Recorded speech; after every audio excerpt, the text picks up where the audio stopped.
잠깐 같이 기도드리겠습니다.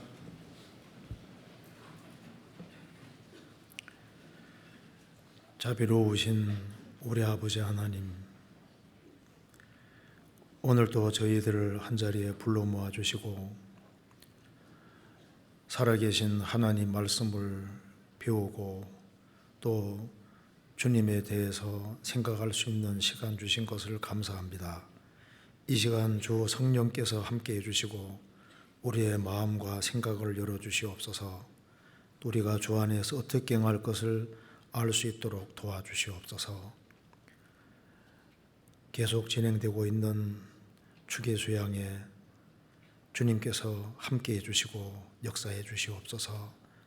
이번에 또 전국적으로 많은 사람들을 불러 모아주시고 또 말씀을 듣게 해주신 것을 감사합니다.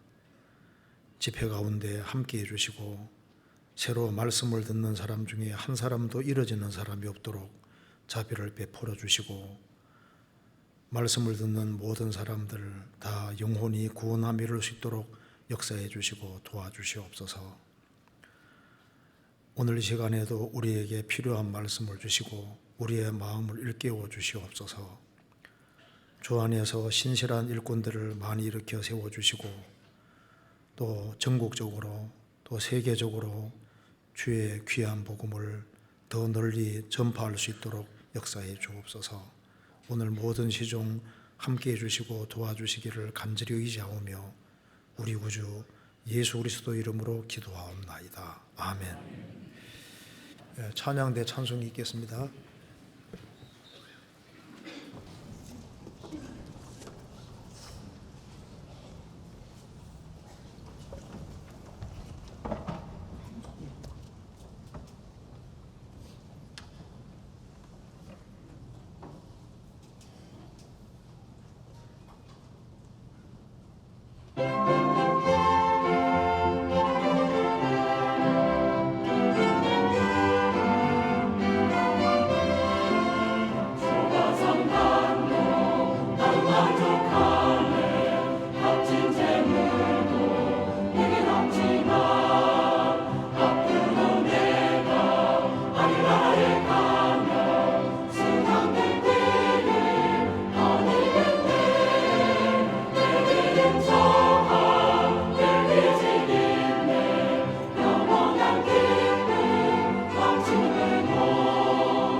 성경 시편 8편 찾겠습니다.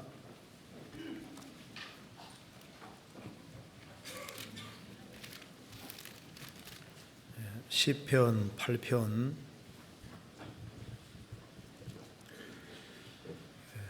제가 읽겠습니다. 여호와 우리 주여, 주의 이름이 온 땅에 어찌 그리 아름다운지요. 주의 영광을 하늘 위에 두셨나이다. 주의 대적을 인하여 어린아이와 젖먹이 입으로 말미암아 권능을 세우시며 이는 원수와 보수자로 잠잠케 하려 하심이니이다. 주의 손가락으로 만드신 주의 하늘과 주의 베풀어 두신 달과 별들을 내가 보니 사람이 무엇이간데 주께 해서 저를 생각하시며 인자가 무엇이간데 주께 해서 저를 공고하시나이까. 저를 천사보다 조금 못하게 하시고 영화와 종기로 관을 씌우셨나이다. 주의 손으로 만드신 것을 다스리게 하시고 만물을 그 발 아래 두셨으니 곧 모든 우양과 들짐승이며 공중의 새와 바다의 족과 해로에 다니는 것이니이다. 여호와 우리 주여, 주의 이름이 온 땅에 어찌 그리 아름다운지요. 2절을 같이 읽겠습니다. 주의 대적을 인하여 어린아이와 젖먹이 입으로 말미암아 권능을 세우시며 이는 원수와 보수자로 잠잠케 하려 하심이니이다. 예, 거기까지입니다. 예, 지금 아시는 대로 추계 수양회가 진행 중에 있습니다. 그런데 이번 추계 수양회는 정말 사람들이 많이 왔습니다. 그래서 사정 등록이 3,679명이고 현장 접수가 1,764명. 그래서 등록한 사람만 5,443명. 거기에다 이제 봉사자까지 합하면 굉장히 많습니다. 그래서 새로 온 사람도 한 1,000명 정도 되는 모양입니다. 새로 뒤로 모시고 온 사람만. 그래서 수양이 끝나고 전국적으로 정말 새로 많은 사람들을 데려왔고 지금 복음 이제 푸는 시간입니다. 그래서 이번에도 정말 많은 사람들이 구원받도록 말씀을 들으면서도 속으로도 이렇게 기도해 주시면 좋겠습니다. 자, 오늘은 여기에 시편 8편을 중심으로 좀 말씀을 좀 들어보겠습니다. 제가 먼저 시편 8편의 전체적인 내용을 간단하게 말씀드리고 난 이후에 시편 8편 2절 말씀을 좀 생각해 보려고 합니다. 성경 중에 시편 8편은 아주 중요한 장입니다.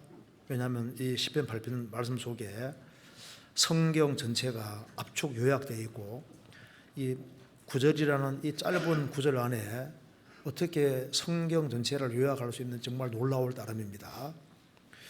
시편 8편 1절에 먼저 개요부터 잠깐 보고 구체적으로 말씀드리겠습니다.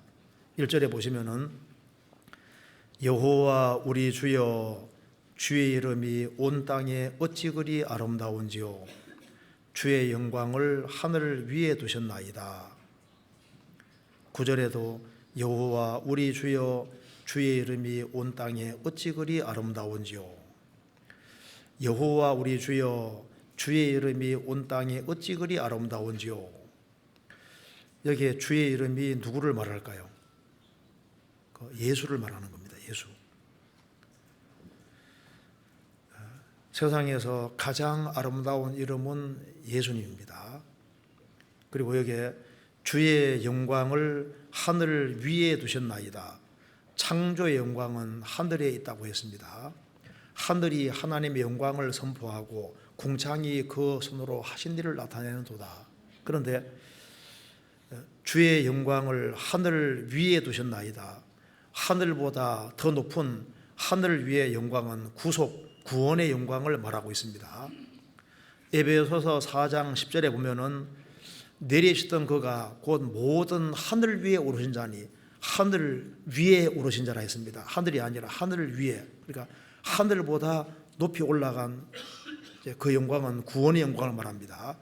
히브리서 7장 26절에도 하늘보다 높이 되신 자라, 예수님은 하늘보다 높이 되신 자라, 구원의 영광을 지금 얘기를 하고 있는 겁니다. 그래서 주의 영광을 하늘 위에 두셨나이다. 시편 8편은 예수님이 초림하셔서 죽으시고 부활 승천하시고 모든 하늘 위에 오르신 그 영광을 말하고 있습니다. 그래서 가장 아름다운 이름이 예수라는 겁니다. 그러면서 2절에 여기 이제 2절 말씀은 예수님 공생애에 대한 말씀입니다. 주의 대적을 인하여 어린 아이와 젖먹이의 입으로 말미암아 권능을 세우시며 이는 원수와 보수자로 잠잠케 하려 하심이니이다. 여기에 원수와 보수자는 유대 종교가들을 말하고 있습니다. 예수님이 이제 나귀 새끼 타고 예루살렘에 성하실 때 많은 아이들이 호산나 호산나 찬송할 때 유대 종교가들이 그걸 미워했습니다. 그때 예수님이 이제 시편 8편 2절을 인용하시면서 말씀을 하시면서 이제 유대 종교가들의 입을 딱 막으신 겁니다. 요거 잠깐 적고 마태복음 21장 찾겠습니다.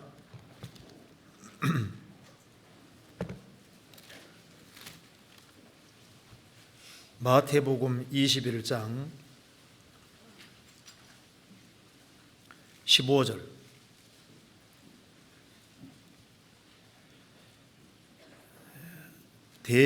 대제사장들과 서기관들이 예수의 하시는 이상한 일과 또 성전에서 소리질러 호산나 다윗의 자손이여 하는 아이들을 보고 분하여 예수께 말하되 저희의 하는 말을 듣느뇨. 예수께서 가라사대 그렇다. 어린 아기와 젖먹이는 이들의 입에서 나오는 찬미를 온전케 하셨나이다 함을 너희가 읽어본 일이 없느냐 하시고, 여기 시편 8편입니다. 너희는 어린 아기와 젖먹이들의 입에서 나오는 찬미를 온전케 하셨나이다 함을 너희가 읽어본 적이 없느냐, 일이 없느냐. 시편 8편을 인용하시면서 어린 아이와 젖먹이의 입으로 말미암아 권능을 세우시며 이는 원수와 보수자로 잠잠케 하려 하심이니이다. 주님은 시편 8편을 인용하시면서 유대 종교가들의 입을 딱 막으신 겁니다. 그러니까 이제 이 어린 아이들, 그 아이들의 입을 통해서도 원수들의 입을 딱 막으시잖아요.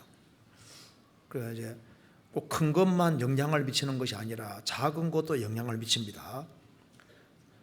부부간에 갈등이 있는데 거기에 자녀가 태어남으로 갈등이 없어지는 부부도 있지 않습니까? 고부간에 갈등이 있는데 누가 애완견 하나를 이렇게 보내주는데 그 시어머니가 이제 애완견 키우는 그 재배 때문에 그전에는 막 사사건건 며느리를 간섭했는데 애완견하고 노는 게 너무너무 재밌으니까 그 가정에 이렇게 고부간의 갈등이 없어지기도 하고 조그만 것이 영향을 미칩니다. 여기 유대 종교가들은 성경을 아주 많이 알고 있는 사람들인데 예수님은 시편 8편을 딱 인용해서 원수들의 입을 막으셨습니다. 어린 나이에 찬미를 받으셨다. 성경 창세기부터 요한계시록까지 하나님은 작은 자들을 통해서 하나님 일을 하시는 것을 잘 보여주고 있습니다. 기드온이 미디안 대군을 이길 때도 기드온 용사들 300명, 그리고 이제 미디안 군대는 14만 5천 명입니다. 계산하면 이제 비율을 보면 한 450대 1이잖아요. 그러니까 하나님은 그 작은 사람들을 통해서 아주 큰 역사를 얼마든지 이루시는 겁니다. 시편 8편 다시 보시겠습니다. 그리고 이제 3절부터 이제 그 이하에는 예수님의 초림과 재림이 언급되어 있는 겁니다. 3절에 주의 손가락으로 만드신 주의 하늘과 주의 베풀어 두신 달과 별들을 내가 보니 사람이 무엇이간데 춥게 해서 저를 생각하시며 인자가 무엇이간데 춥게 해서 저를 공고하시나이까.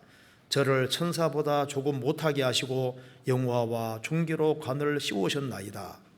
주의 손으로 만드신 것을 다스리게 하시고 만물을 그 발 아래 두셨으니. 이 말씀 보면은 다윗이 성령의 감동으로 이것을 기록하고 있습니다. 이제 예수님의 초림을 미리 보고 재림을 미리 보고 하시는 말씀입니다. 이 우주 만물을 창조하신 하나님이 육신 입고 오셔서 천사보다 조금 못하게 사람이 되신 겁니다. 그리고 예수님이 이제 십자가에 죽으시고 부활하심으로 영광과 존귀로 관을 쓰시고 재림하실 때는 만물을 발 아래 복종케 하는까지 여기에 미리 딱 기록되어 있는 겁니다.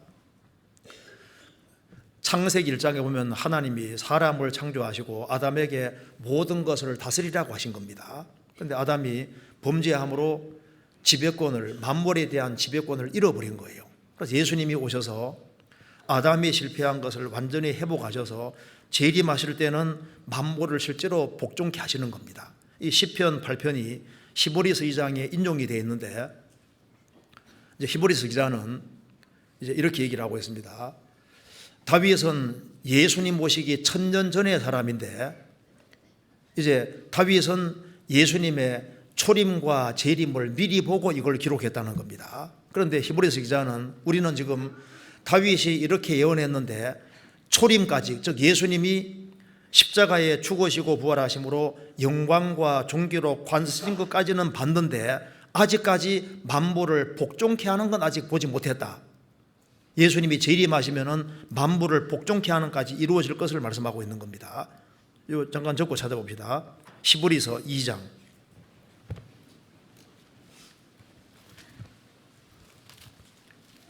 히브리서 2장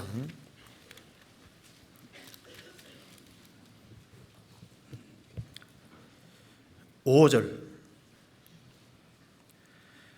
하나님이 우리의 말한 바 장차 오는 세상을 천사들에게는 복종케 하심이 아니라 오직 누가 어디 증거하여 가로되 시편 8편 말하는 겁니다. 사람이 무엇이간데 축계에서를 생각하시며 인자가 무엇이간데 축계에서를 곤고하시나이까, 돌보시나이까. 저를 잠깐 동안 천사보다 못하게 하시며 영광과 존귀로 관씌우시며 만물을 그 발 아래 복종케 하셨느니라 하였으니, 만물로 저에게 예수님에게 복종케 하셨은즉 복종치 않은 것이 하나도 없으나 지금 우리가 만물이 아직 저에게 복종한 것을 보지 못하고, 9절, 오직 우리가 천사들보다 잠깐 동안 못하게 하심을 입은 자 곧 죽음의 고난 받으심을 인하여 영광과 존귀로 관쓰신 예수를 보니 이를 행하심은 하나님의 은혜로 말미암아 모든 사람을 위하여 죽음을 맛보려 하심이니라. 다윗은 예수님이 영광과 존귀로 관쓰신 것도 보고 이제 예수님이 만물을 복종케 하는 것도 미리 봤는데, 이제 천년이 지나서 예수님이 실제로 오셔서 이제 우리는 만물을 그 발 아래 복종케 하는 건 아직 못 봤지만은 죽음의 고난 받으심을 인하여 영광과 존귀로 관쓰신 예수를 우리가 보고 있다. 그렇기 때문에 예수님이 재림하시면은 만물을 예수님 발 아래 완전히 복종케 하실 거다, 그 말입니다. 시편 8편입니다. 그래서 9절에 7절에 보시겠습니다. 8편 7절에 곧 모든 우양과 들짐승이며 공중의 새와 바다의 족과 해로에 다니는 것이니이다.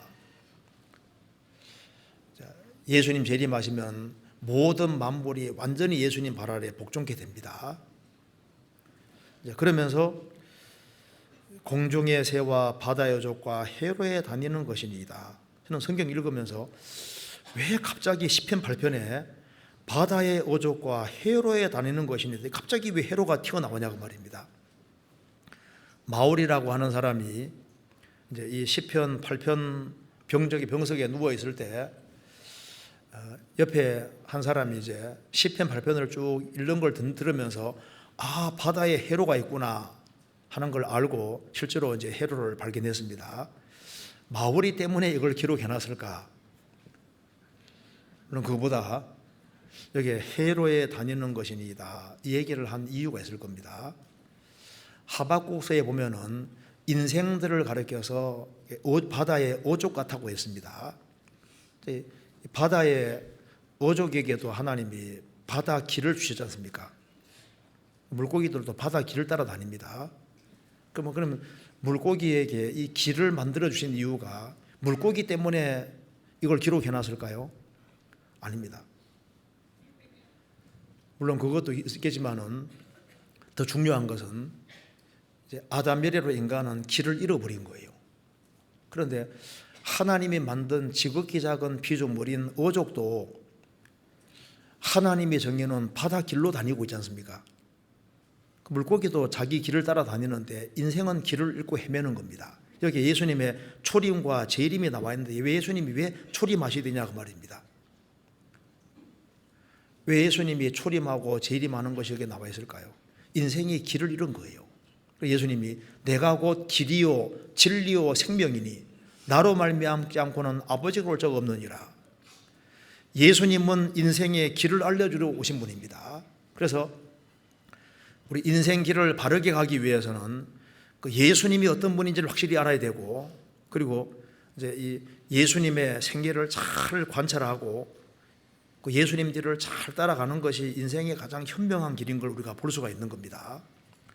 그래서 이제 우리 학위 수양회가 끝나고 이제 새로 구원받은 사람들이 많이 있는데 우리가 어떻게 신앙생활을 해야 될 것이냐 하는 것에 대해서 좀 우리가 좀 생각해 보려고 합니다. 오늘 시편 8편 2절에 주의 대적을 인하여 어린 아이와 젖먹이의 입으로 말미암아 군등을 세우시며 이는 원수와 보좌로 잠잠케 하려 하심이니이다. 여기에 어린아이와 젖먹이의 입이란 말이 나와 있지 않습니까? 생을 살아가면서 참 입이 참 중요합니다. 이 가정생활에도 이 문제가 입이고 대인관계 속에도 이게 입이 문제고 신앙생활 속에서도 이 입이 참 문제인 거예요. 그래서 어린아이와 젖먹이의 입으로 말미암아 권능을 세우시며 그 어린아이가 이 입을 호산나 호산나 하면서 주님을 찬송하는 입을 주님 사용하시지 않습니까? 그걸 통해서 주님의 원수와 보수자로 잠잠케 하려 하심이니이다. 주님이 이 말을 바르게 하는 사람을 통해서 그 원수들의 입을 잠잠케 하시지 않습니까? 그래서 구원을 받고 난 이후에 입을 잘 사용하는 것은 너무나도 중요한 겁니다. 그래서 살아계신 하나님 앞에서 우리가 입을 어떻게 사용해야 될 것이냐, 이 말을 잘못하는 것들, 잘못된 주장하는 그 모든 것은 다 꺾이도록 되어 있는 겁니다. 우리 시대만큼 변명이 많은 시대도 없습니다.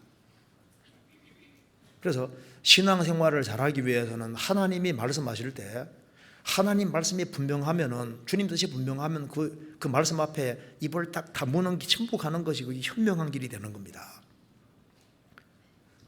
우리가 그리스도인의 심판대 앞에 섰을 때도 많은 것이 문제되는 것이 아마 말 때문에 문제들이 많이 생길 겁니다.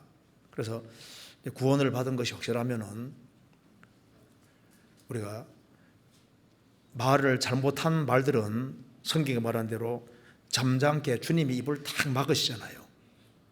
여기에 잠잠케 하려 하심이니이다. 이 말은 침묵시키게 만들고 말문을 막으신다 그 뜻입니다. 그래서 신앙생활을 하면 할수록 불평하는 입들, 특별히 하나님에 대해서 성경에 대해서 잘못되게 발언하는 것들을 정말 조심하고 교회에 대해서 성도에 대해서 말을 하는 것을 굉장히 꺼리고 조심해야 됩니다. 우리 시대만큼 말을 막 하는 시대가 없습니다. 이 사람의 판단력은 정확치 않은 경우가 많습니다. 그래서 입을 정말 조심한다면은 우리가 주님 앞에 귀하게 쓰임 받을 수 있을 겁니다. 그래서 침묵해야 될 것에 침묵하고 말을 해야 될 것을 정확히 말을 할 수 있다면은 주님이 그런 입을 잘 사용하시리라고 생각을 합니다. 그래서 여기에 8편 2절에 원수와 보수자로 주님의 원수가 되고 주님 앞에 주님 대적자가 된다는 것이 얼마나 무서운 겁니까? 그런데 성경을 읽어보면은 주님의 원수, 주님의 대적자들은 주님이 입을 다 다물게 만드셨습니다. 그래서 주님하고 변론하면 누가 항상 이겼습니까? 예수님이 항상 이겼잖아요. 누가복음 14장 6절에도 저희가 이에 대해서 대답지 못하니라 주님이 입을 탁 막았습니다. 예수님과 변론할 때마다 예수님이 항상 이기시지 않습니까? 여기 원수와 보사로 잠잠케 하려 하신다는 것은 이긴다는 겁니다.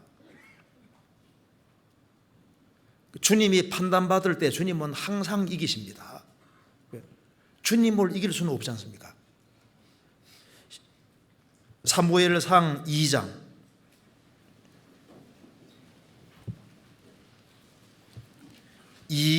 9절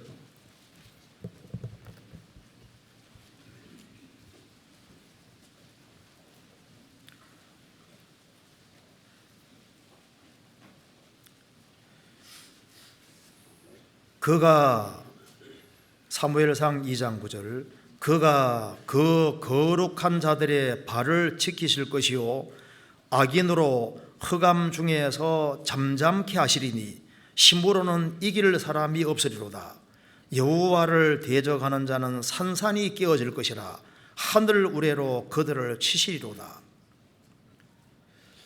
주님께서는 그 거룩한 자들의 발을 지키시고 실족지 않게 하십니다.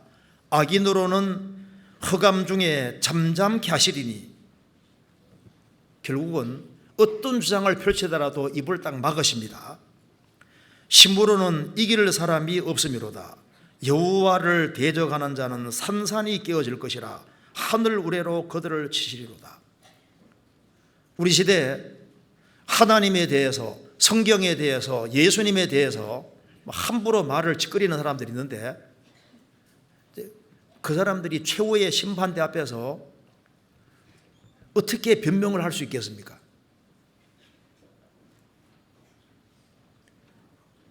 악인으로 흑암 중에 잠잠케 하실 것이다. 로마서 3장 4절에는 판단받으실 때 이기려 하시느니라. 하나님이 판단받으실 때 이긴다고 했습니다.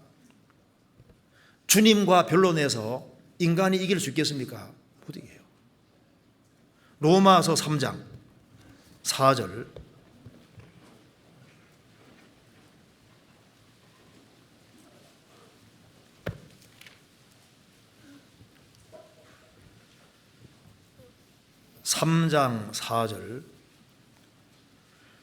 그럴 수 없느니라. 사람은 다 거짓되되 오직 하나님은 참되시다 할지어다. 기록된 바 주께서 주의 말씀에 의롭다함을 얻으시고 판단받으실 때 이기려 하심이라 함과 같으니라.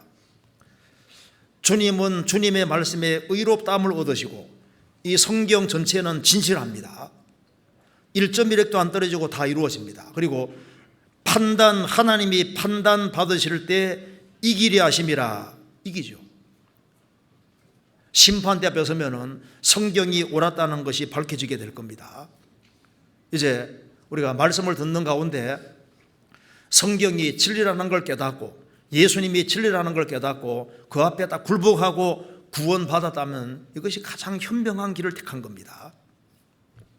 하나님께서는 인간이 엉뚱한 소리를 할 줄 아십니다. 그래서 인간이 엉뚱한 주장을 할 것을 대비해서 인간을 침묵케 하기 위해서 온갖 방법들을 다 만들어 놓으신 겁니다. 지금 불신자들이 하나님이 어디 있냐고 큰 소리 칩니다. 그런데 그런 소리 못하도록 하나님께서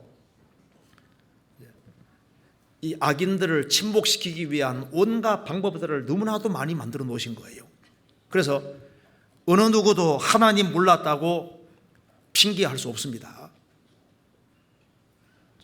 심판대에 설 때 저는 하나님 몰랐습니다. 그 말을 할 수 있을까요? 주님이 틀림없이 그 입을 탁 막으실 겁니다. 이 우주 만물 보면은 하나님이 만드신 걸 알 수 있습니다. 집마다 지은 이가 있으니 만물을 지으신 이는 하나님이시니라. 이 만물을 보면은 하나님의 능력과 신성으로 만들어진 걸 알 수 있습니다. 땅 속에서 돌도끼 하나 나와도 이게 사람이 만들었다는 걸 인정하는데, 사람들은 로봇이 걸어가는 걸 보면 놀라면서도 자기가 걸어가는 걸 보고는 안 놀라잖아요. 이게 진짜 문제입니다. 그게 제정신이 아니라니까요, 지금요. 꽃 중에서 산들이발이라는 꽃은 오후 4시에 피고 오후 4시에, 새벽 4시에 집니다. 근데 이게 참 기계적이라 그러지 않습니까? 그러니까 이제 우리가 꽃 한 송이를 보더라도 너무나도 신기한 거예요. 분꽃 아시죠? 분꽃. 분꽃은 영어로는 4 o'clock flower입니다. 그 4시. 왜냐하면 이 분꽃은 4시에 피거든요. 4시에 피기 시작합니다. 정확히 오후 4시에. 날이 흐르든 뭐 좋든 관계없이 딱 4시 되면 이렇게. 그러니까 이제 4시에 피는 꽃이라고, 그러니까 분꽃. 그러니까 이제 만물을 보면은 참 신기하다. 보면은 이거 하나님이 만들었다고 알 수 있습니다. 제가 한번 이제 수양회 때 한 분하고 이제 이렇게 이제 상담을 하게 됐는데, 그 과학 선생님입니다. 연세가 꽤 되셨더라고요. 그래서 하나님 계신 건 믿어지십니까 하니까, 예, 하나님 계신 건 믿어집니다. 무엇으로 하나님 계신 걸 알게 됐습니까 하니까, 성경 보고 알은 것이 아니고 본인이 이제 과학 교사니까 무화과를 보니까 하나님 계신 것이 맞다는 거예요. 어째서 무화과 보니까 하나님 계신 것이 맞습니까 하니까, 무화과는 이제 다른 꽃하고 다르게, 다른 거하고 다르게 일단 꽃이 피는 게 아니라 열매부터 먼저 쑥 나오지 않습니까? 근데 열매부터 나오는데 그 속에 꽃이 들어있답니다. 그런데 그 무화과 이렇게 열매가 탁 나오면은 거기에 구멍이 조그만 게 뚫려 있는데 그쪽으로 무화과 말벌이 들어가서 수정해 준다는 거예요. 저도 몰랐거든요. 그래서 무화과는 반드시 무화과 말벌이 있어야 된다는 거예요. 그러니까 처음부터 이것은 같이 있어야 되는 거니까, 틀리면 조물주가 이렇게 계획적으로 만들었다는 걸 믿을 수밖에 없다고 얘기하더라고요. 그래서 저는 몰랐습니다. 그래서 나중에 찾아보니까 맞더라고요. 그러니까 이제 부도릴리라는 그 꽃이 있는데 굉장히 큽니다. 그건 딱정벌레만 들어가서 수정시켜 줍니다. 그러니까 부도릴리와 딱정벌레는 항상 같이 있어야 되거든요. 모든 것이 이제 전체적으로 딱 이렇게 돼 있어야만 움직이는 겁니다. 시계도 전체가 조합이 딱 이루어져야만 움직이잖아요. 그러니까 모든 것이 다 완제품으로 돼 있어야 되는 겁니다. 그러니까 처음부터 하나님이 모든 것을 완제품으로 만드신 것이 확실한 겁니다. 그러니까 식물하고 꽃하고 벌은 같이 있어야 되는 거예요. 만물을 보면은 이거 하나님 만들었다 알 수 있습니다. 책에 보니까 프랑스 과학자 레콩드 누이라는 사람이 이제 단백질 하나가 우연히 만들어질 확률 조사를 했는데 확률이 10에 243승분의 1이랍니다. 10에다가 동그라미를 이제 243개 치고 그분의 1이다 그 말입니다. 그러니까 단백질 하나도 불가능한 거예요. 저절로가 아닙니다. 그래서 만물을 보면은 이게 하나님이 만드셨다. 하나님께서 하나님 없다는 입을 막기 위해서 만물을 우리 주변에 가득히 두셨습니다. 그리고 사람에게 영혼이라는 것이 정말 있습니다. 그 대표적인 예가 헬렌 켈러입니다. 헬렌 켈러는 태어나지 얼마 안 돼서 보지도 못하고 듣지도 못하고 말하지도 못하는 삼중고지 않습니까? 육체가 전부라면은 헬렌 켈러는 옆에서 앤 실리반이 도와준다 할지라도 절대 말을 할 수가 없습니다. 그런데 보지도 듣지도 말하지도 못하던 그녀가 앤 실리반의 도움을 통해서 이제 물을 부어주면서 워터 써주지 않습니까? 그렇게 해서 언어를 배우고 나중에 말도 하고 연설도 하고 책도 다 쓰고, 이것이 영혼이 있어야만 가능한 거예요. 인간은 육체만 전부가 아닙니다. 그리고 이 성경이 하나님 말씀이 아니라고 엉뚱한 소리 할까봐 우리가 배운 대로 이 성경은 3324개 말로 번역이 되어서 이 성경이 하나님 말씀이라는 것을 하나님 말씀이 아니라고 주장할까봐 이 성경 속에는 우주의 처음부터 끝까지, 인간 역사의 시작부터 끝까지가 미리 쫙 기록이 되어 있고, 이 성경책의 3분의 1이 문자 그대로 예언입니다. 그리고 지금까지 기록된 대로 이루어졌고, 지금도 성경대로 되고 있고 앞으로도 이루어집니다. 이사야 48장에 말한 대로 왜 하나님이 미리 기록해놓고 이러시느냐, 딴소리 못하게 하기 위함이라고 했습니다. 그래서 이 성경 3분의 1의 1 정도가 예언인데 왜 여기에다가 예언을 담아놓냐 하면은 이게 우연이라는 것을 그런 엉뚱한 주장할까봐 입을 막기 위해 주님이 그렇게 해놓으신 거예요. 그리고 이 성경을 공격하는 사람이 있을 줄 하나님 아시죠? 그래서 성경에 대해서 꼬투리 잡을까봐 하나님은 미리 아십니다. 그래서 인간이 엉뚱한 소리 할 걸 미리 다 아시기 때문에 그 엉뚱한 주장을 잠재우기 위해서 땅 속에다가도 막 온갖 것을 다 묻어놨어요. 과거에 나사렛이 어디 있냐 했거든요. 나사렛 발굴되잖아요. 나사렛이 축구장 정도 크기의 조그만한 동네입니다. 나사렛에서 무슨 선한 것이 나겠느냐. 나사렛이 실제로 있었어요. 어떤 사람 다니엘서에 나오는 사드락 메삭 아벳노고가 어디 있었냐 했거든요. 그런데 오면체 진흙 기둥이 나왔는데 거기에 사드락 메삭 아벳노고가 실제로 있었다는 게 드러나잖아요. 사드락 메삭 아벳노고 풀무볼 속에 들어갔다가 주님의 도우심으로 살아난 사람이지 않습니까? 사드락 메삭 아벳노고도 실제로 있었어요. 여기 오각형 기둥이 딱 지금도 그대로 있습니다. 발굴됐거든요. 그리고 다니엘서에 보면은 다니엘은 바벨론 제국의 마지막 왕이 벨사살이라고 기록을 했습니다. 그런데 역사학자 베로서스는 나보니더스라고 기록해놨습니다. 다니엘이 바벨론 제국 시대의 사람이라면 마지막 왕이 누군지를 몰랐을 리가 없는데 다니엘은 벨사살이라고 얘기한 겁니다. 그래서 드디어 성경 오래 잡아냈다고 좋아했는데 그만 땅속에서 비문이 하나 나왔습니다. 그거 보니까 나보니더스 아들이 벨사살인 거예요. 그래서 분벽에서 이 글을 해석하는 사람은 셋째 치리자가 되게 한다고 했지 않습니까? 첫째가 나보니더스, 둘째가 벨사살, 세 번째 이거 해석하는 사람은 세 번째 치리자 삼겠다. 그래서 인간이 무슨 공격을 하든 간에 하나님은 다 반박할 수 있도록 다 만들어 놓은 겁니다. 그리고 이 성경이 하나님 말씀이라는 걸 확실하게 보여주기 위해서 이스라엘을 역사 무대에 세우신 거예요. 우리 시대 보세요. 이스라엘 민족이 나라가 된 것이 정말 놀랍지 않습니까? 이스라엘이 나라가 된 지 지금 71년입니다. 이스라엘이 나라가 된다고 하는 말씀은 에스겔 37장에도 기록되죠. 그 다음에 시편 83편에도 이스라엘이 나라가 되고 주변 아랍이 이제 대항할 거라고 딱 기록되어 있습니다. 미가서 4장에도 기록이 되어 있고 이사야 66장에는 갑자기 나라가 된다고 되어 있지 않습니까? 나라가 됐잖아요. 그리고 이스라엘이 돌아오고 난 다음에 바다에 풍부가 들어오고 열방의 재물이 올 것이다.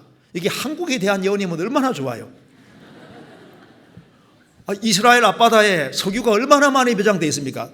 사우디 그 다음으로 많이 매장되어 있다고 하잖아요. 그게 동해 앞바다에 있으면 얼마나 좋아요. 또 그리고 이스라엘 사해바다, 지구상에 소금바다는 많은데 사해바다만 보물 창고입니다. 온갖 광물질 좋은 건 그거 다 들어가 있잖아요. 이 성경을 무시할까봐 하나님이 엉뚱한 소리 못하도록 하나님이 엄청나게 다 준비해 놓은 겁니다. 그래서 인간의 사상과 주장은 하나님 역사 속에서 다 무너뜨려 오신 거예요. 시편 33편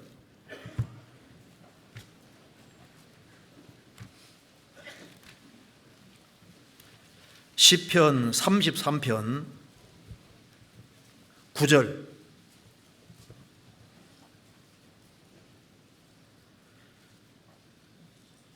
저가 말씀하심에 이루었으며 명하심에 경고의 소도다. 여호와께서 열방의 도모를 피하시며 민족들의 사상을 무욕케 하시도다. 여호와의 도모는 영영이 서고 그 심사는 대대에 이르리로다. 하나님이 말씀하심에 이루었다. 하나님 말씀하시면 그대로 됩니다. 여호와께서 열방의 도모 계획을 폐하시고 민족들의 사상을 무욕케 하시도다. 인간의 사상은 길게 못 가고 결국은 다 무너집니다. 여호와의 도모, 여호와의 계획은 영영이 서고 그 심사는 대대에 이르리로다. 열왕기상 18장 보면은 바알 선지자 450명, 엘리야 선지자 1명입니다. 그래서 하늘에서 불이 내려오는 걸 통해서 누가 참신인지 입증하자고 했지 않습니까? 그런데 엘리야의 제단에 하늘에서 불이 내려옴으로써 이스라엘 사람들이 명백히 볼 수 있었습니다. 그들 입에서 과연 여호와는 하나님이시로다. 하나님은 확실히 볼 수 있게 해주셨는데 우리 시대는 성경이 하나님 말씀이라는 증거가 압도적으로 많은 시대입니다. 이렇게 증거가 많이 나타난 시대가 없었습니다. 그 옛날에 바벨론 제국의 마지막 왕 벨사살이 예루살렘 성전 기명 그릇을 가지고 술 퍼먹었습니다. 잔치했지 않습니까? 그리고 그 환락의 밤에 하나님이 손가락으로 메네 대계를 우발하신 그 손가락을 보고 바벨론 제국의 왕이 벌벌 떨었습니다. 그 흥겨운 잔치가 순식간에 그냥 찬바람처럼 싹 바뀐 거예요. 메네 대계를 우발하신다나 해석하건대 메네는 세어보고 대계를 저월에 달아보니까 부족해서 나눈다 그 뜻입니다. 그러니까 그렇게 떠들썩한 밤에 환락의 밤에 하나님의 손가락이 나타나서 글자를 딱 기록하니까 갑작스럽게 전부 다 침묵으로 바뀌지 않습니까? 소돔 고모라 불과 유황이 내리는 그날에도 떠들썩했습니다. 하늘에서 불이 내리니까 순식간에 그냥 잠잠게 되는 거예요. 하나님은 인간의 모든 반박을 이기십니다. 그리고 인간이 행위로 천국 갈 수 있다는 엉뚱한 주장을 할까봐 그 입을 막으려고 율법을 주신 거예요. 로마서 3장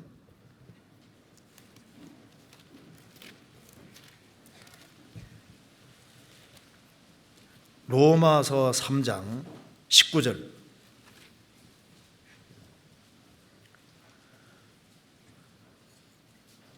우리가 알거니와 무릇 율법이 말하는 바는 율법 아래에 있는 자들에게 말하는 것이니 이는 모든 입을 막고 온 세상으로 하나님의 심판 아래에 있게 하려 함이니라. 하나님이 십계명을 내려주신 이유는 죄 없다는 입을 틀어막고 나는 심판받을 수밖에 없습니다. 그걸 인정케 하려고 주셨는데 예수님 당대의 바리새인들은 못 지키면서도 지키는 척 했습니다. 이게 위선인 거예요. 분명히 율법을 지키면 못 지킨다는 것이 분명하도록 되어 있는데 못 지키면서도 지키는 척 하니까 구원받지 못했던 겁니다. 십계명 내려주신 이유는 죄 없다는 입을 막게 하기 위함입니다. 온 세상으로 하나님의 심판날이 있게 함이니라. 20절 그러므로 율법의 행위로 그의 앞에 의롭다 하심을 얻을 육체가 없나니 율법으로는 죄를 깨달음이니라.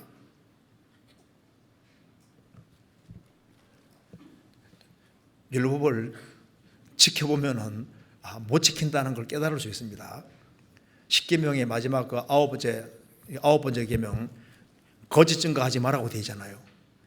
거짓말 안 하기로 작심하고 살아가면 거짓말 안 하게 되던가요? 거짓말 대회에서 1등한 사람이 누군지 아시죠? 저는 한 번도 거짓말 해본 적이 없습니다. 그 사람이 1등했다 그러잖아요. 십계명을 지켜보면은 이거 도무지 다 지키는 것이 불가능하다는 걸 깨닫게 됩니다. 그래서 구원의 필요성을 느끼게 만들어 주잖아요.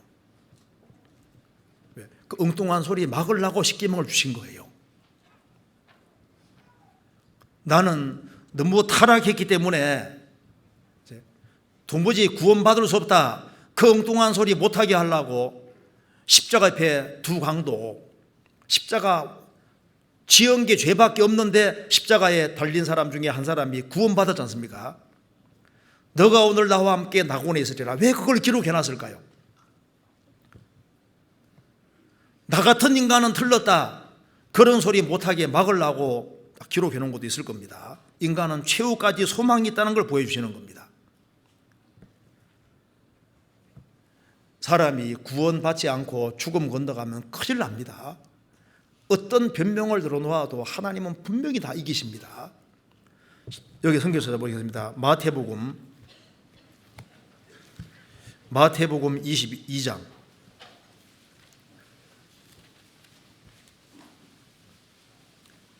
22장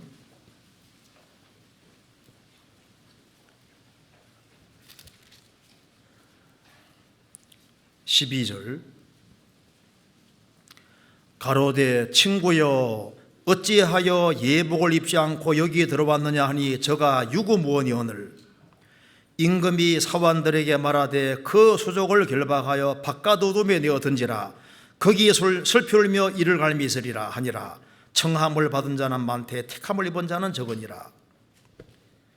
어떤 임금이 혼인잔치를 베풀었는데 사람들을 청하니까 오기를 싫어했습니다. 그래서 사거리 길에 나가서 만나는 대로 데려오라고 해서 많은 사람이 참여했습니다. 선한 사람, 악한 사람 데려왔는데 혼인잔치 자리에 손님이 가득했습니다. 그 임금이 손님을 보러 들어올 때 11절에 예복을 입지 않은 한 사람을 봤다. 임금은 뭘 봤냐 하면 그 사람이 얼마나 착한 사람이냐 악한 사람이냐 그걸 본 것이 아니라 임금이 준비해 준 예복 입었냐 안 입었냐 그걸 본 겁니다. 그런데 이 사람은 왜 예복을 안 입었냐 하면 자기 옷이 좋게 보이는 거예요. 주님이 준비해 놓으신 구원의 옷, 의의 옷 이것 입고 들어와야 되는데 자기 옷을 입고 들어온 겁니다. 우리의 의는 다 더러운 옷과 같다고 했는데 자기 의를 의지해 서는 사람, 양털과 배실로 섞어 장갑 입지 마라 그랬는데 예수님 공도와 자기 공도를 덧붙인 것을 입고 오는 사람,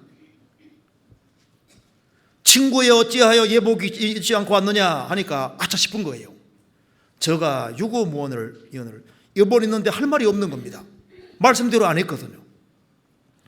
그래서 쫓겨났을 때 얼마나 고통스럽겠습니까?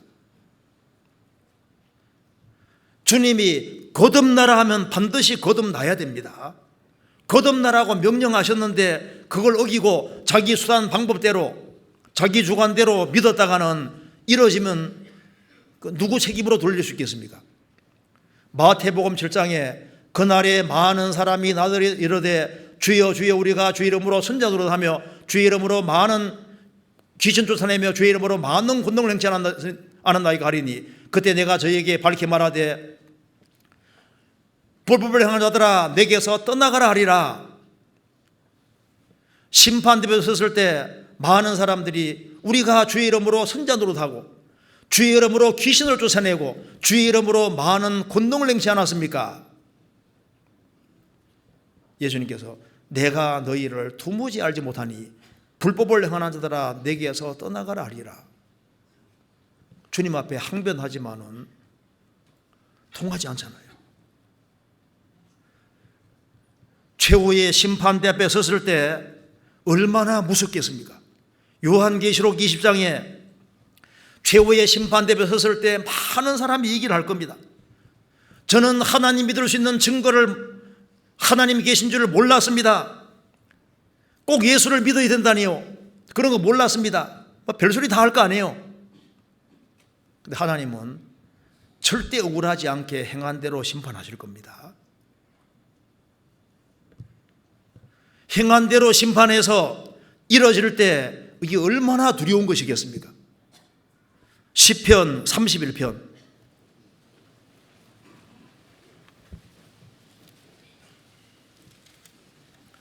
17절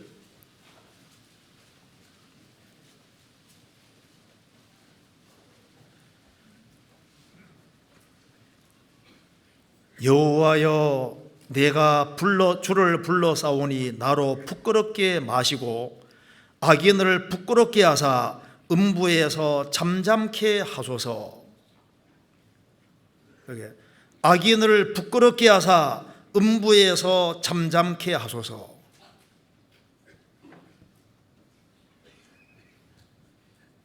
보통 이제 이 감옥에 들어가는 사람들은 막 처음에 막 억울하다고 얘기한답니다. 그런데 한 일주 정도 지나가면요, 제정신 돌아와서 나는 감옥에 가는 것보다 이거보다 더 큰 벌 받아야 된다고 보통 생각하게 된답니다. 사람이 구원받지 못하고 죽음을 딱 이제 건너가서 심판받고 지옥 들어가면은 하나님 억울합니다 이렇게 말하는 게 아니라 내 일생 가운데서 하나님을 찾을 수 있었는데 자기가 찾지 않았다는 걸 깨닫고 여기 말한 대로 음부에서 잠잠하게 하소서. 반드시 구원을 받아야 됩니다. 그런데 구원을 받은 사람도 참 이 불신자들이 말하기를 막 이런 핑계 막 대지 않습니까? 그런데 그리스도인들도 신앙생활을 잘하기 위해서는 이 변명을 나는 이래서 신앙생활을 못하고 저래서 신앙생활을 못하고 자꾸 이렇게 핑계 대는 거, 핑계 대면은 바꿀 수가 없는 거예요. 우리 사회 분위기가 다 핑계 대는 분위기고 잘 되면 다 자기 탓, 못 되면 다 남의 탓이고 제도 탓이기 때문에 자기를 바꾸려고 생각하지 않습니다. 핑계를 계속 대는 한에는 신앙의 발전이라는 것이 없는 거예요. 우리가 하나님 앞에서 최대한 정직하려고 노력해야 됩니다. 이사야 5장 보면은 하나님 말씀했습니다. 내가 더할 것이 무엇이 있었으랴. 여기에 포도원 하나를 건설했는데 그게 참 돌을 다 제하고 극상품 포도나무를 심고 그게 이제 망대도 세우고 담도 세우고 울타리도 세우고 비도 적절하게 해주고 열매 맺을 수 있는 모든 상황을 만들으셨는데 들포도가 맺혔다는 겁니다. 내가 무엇을 더할 것이 있으랴. 하나님은 최선을 다하셨다고 말씀하신 겁니다. 우리가 구원받을 수 있도록 그리스도를 주셨고 우리가 신앙생활을 잘할 수 있도록 생명과 경건에 속한 모든 것을 다 주셨습니다. 불신자가 구원받지 못한 것에 대해서 핑계할 수 없다면 구원받은 하나님의 자녀가 이러저러한 이유 때문에 나는 신앙생활 못했습니다 그렇게 핑계할 수 있겠습니까? 그리스도인들이 신앙생활 잘하기 위해서는 핑계를 대지 않도록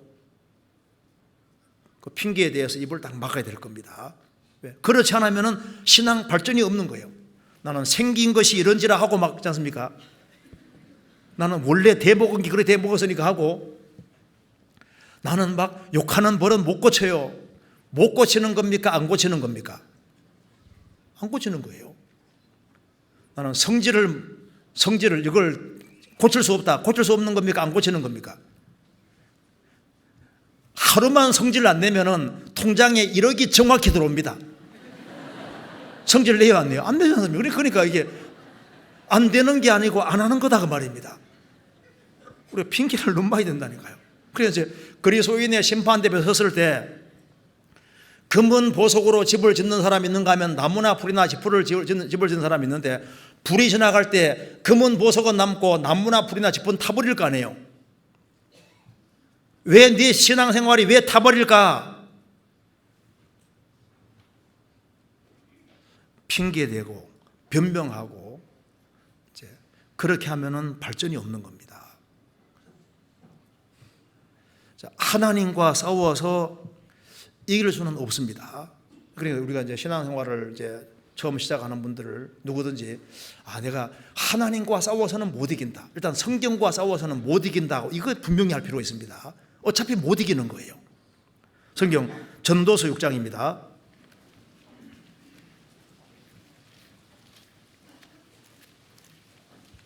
6장 10절.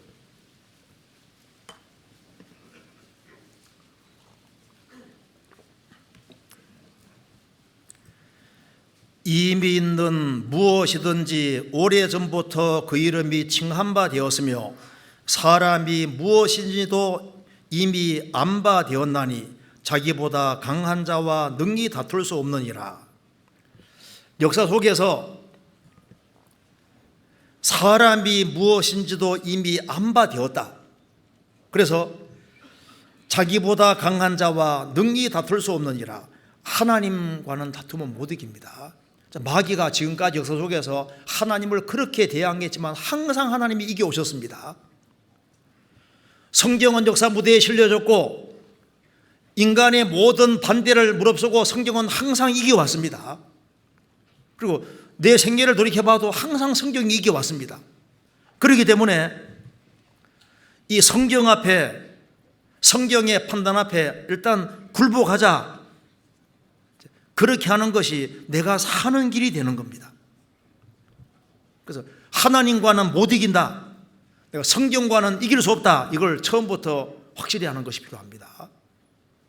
그것이 내 인생이 잘 되는 길이고 내가 축복을 받는 길입니다. 너희는 가만히 있어 내가 하나님 됨을 알지어다. 시편 46편에 말씀된 대로 우리는 사람이고 하나님은 하나님이십니다. 너희는 가만히 있어 내가 하나님 됨을 알지어다.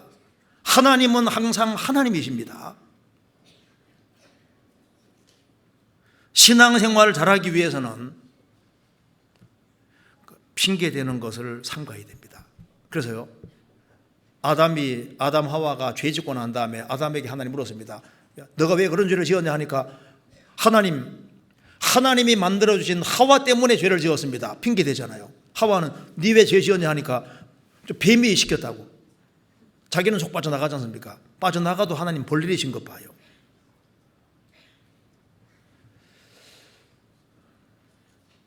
우리 시대에 참 변명이 너무 많습니다. 우리가 황제가 살던 그 시대에 신앙생활을 했다면 지금보다 훨씬 더 멋지게 할 수도 있었을 겁니다. 우리 한 세대 전에만 태어났다 할지라도 지금보다 훨씬 바른 정신과 마음을 가지고 신앙생활을 했을 겁니다.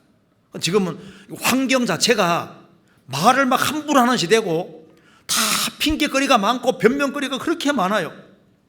그렇기 때문에 신앙생활을 힘차게 하지를 못하는 겁니다. 문제의 근원을 따져가면 사실은 원인은 다 자기에게 있는 경우가 많은 겁니다. 요즘 보세요.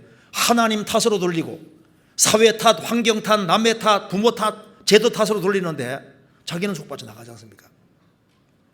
우리가 자기를 들여다볼 때 내가 근본적으로 부족하다, 내가 문제가 있다는 걸 깨닫게 되는 겁니다. 요한계시록의 4장에 보면은 내 생물이 나오는데 내 생물이 날개가 6개가 있다고 했습니다. 근데 서랍천사는 날개가 6개고 거럽천사는 날개가 4개이기 때문에 아마 서랍천사인 것 같아요. 그런데 그 내 생물을 보면은 눈이 제일 많이 달려 있는데 속에도 눈이 가득하고 앞뒤에도 눈이 가득하고 좌우에도 눈이 가득하다고 했습니다. 그런데 특별히 여기에 속에도 눈이 가득하더라. 우리가 우리 속을 들여다보면은 우리가 문제투성이라는 걸 알게 되는 겁니다. 그래서 내가 좀 더 부지런할 수 있었는데 내가 좀 더 게으른 것이 문제였고, 내가 잘못 배운 것도 있고 사고방식이 왜곡된 것도 있고, 뭔가 내가 하나님 말씀하고 일치되지 않는 많은 것이 있다는 걸 깨닫게 되는 겁니다. 그래서 우리가 이제 신앙생활을 잘하기 위해서 좀 구체적으로 생각을 해보겠습니다. 시편 4편입니다.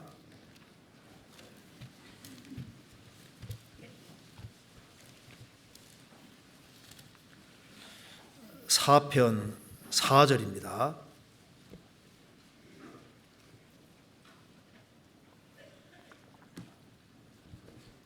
4절 같이 읽겠습니다. 너희는 떨며 범죄치 말지어다. 자리에 누워 심중에 말하고 잠잠할지어다.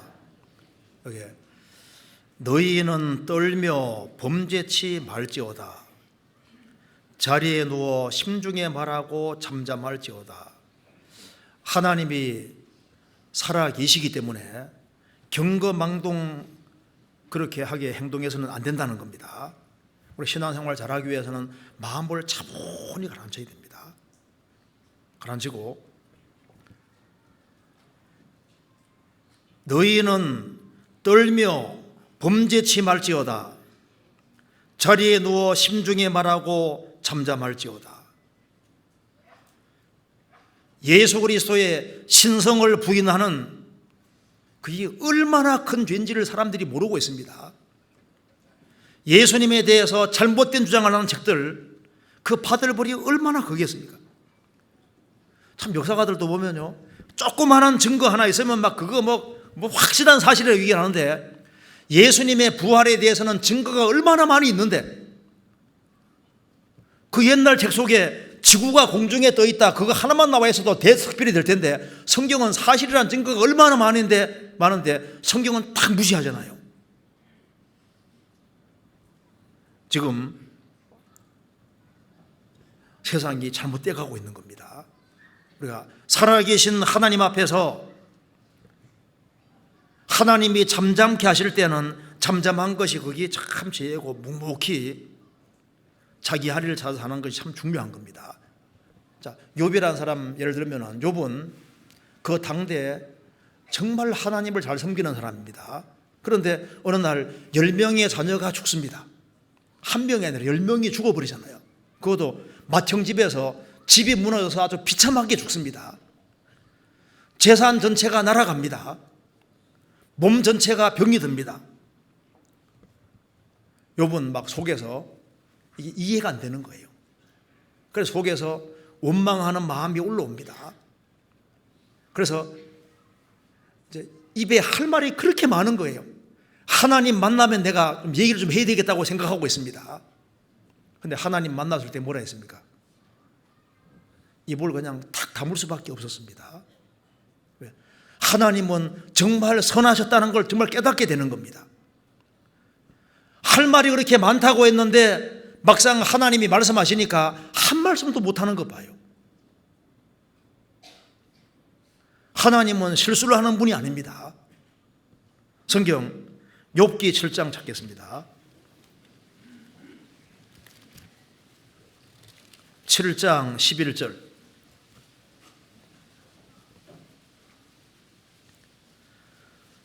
그런즉 내가 내 입을 금하지 아니하고 내 마음의 아픔을 인하여 말하며 내 영혼의 괴로움을 인하여 원망하리이다. 내가 바다니이까 용이니이까 주께서 어찌하여 나를 지키시나이까. 욥은 이런 말 할 만하잖아요. 자녀가 10명이나 죽었는데 내 마음의 아픔을 인하여 말하며 내 영혼의 괴로움을 인하여 원망하리이다. 하나님, 내가 바다라도 된다는 말입니까? 나는 작은 존재가 아닙니까? 내가 용이라도 된다는 말입니까? 용은 강하지만 나는 진흙덩어리다 그 말입니다. 이런 연약한 인생들의 인생에게 이렇게 큰 고통을 주면 어떻게 되시는 겁니까? 그렇게 말하면서 시편 요게 욥기 23장 욥이 이렇게 말했습니다. 23장 3절.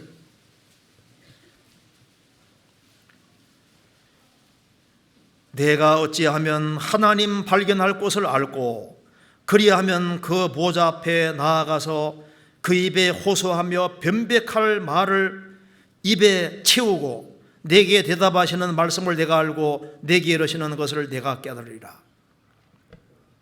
내가 어찌하면 하나님 발견할 것을 알고, 그러면 입에 말을 가득히 채우고 좀 말 좀 해보겠다 그 말입니다. 자, 그러면 어떻게 했는지 봅시다. 욥기 38장 1절. 때 여호와께서 폭풍 가운데로 욥에게 말씀하여 가라사대 무지한 말로 이치를 얻게 한 자가 누구냐? 너는 대장부처럼 허리를 묶고 내가 네게 묻는 것을 대답할지니라. 그러면서 하나님께서 두 가지를 얘기했습니다. 너는 이거 아느냐 아느냐 아느냐 아느냐 계속 얘기하셨고, 또 한 가지는 할 수 있느냐 할 수 있느냐 할 수 있느냐 그걸 계속 얘기하셨습니다. 여러분 뭘 알았냐면 하나님은 전지 모든 것을 아시고 전능 모든 것을 할 수 있는 분이구나, 그걸 확실하게 깨우친 겁니다. 그래서 이렇게 말했습니다. 40장 4절, 나는 미쳐 나오니 무엇이라 주께 대답하리이까 손으로 네 입을 가릴 뿐이로소이다. 한참 얘기 들으니까 입에 말을 가득히 채우고 말하겠다 그랬죠. 말했습니까? 입을 가릴 뿐이로소이다. 42장 5절,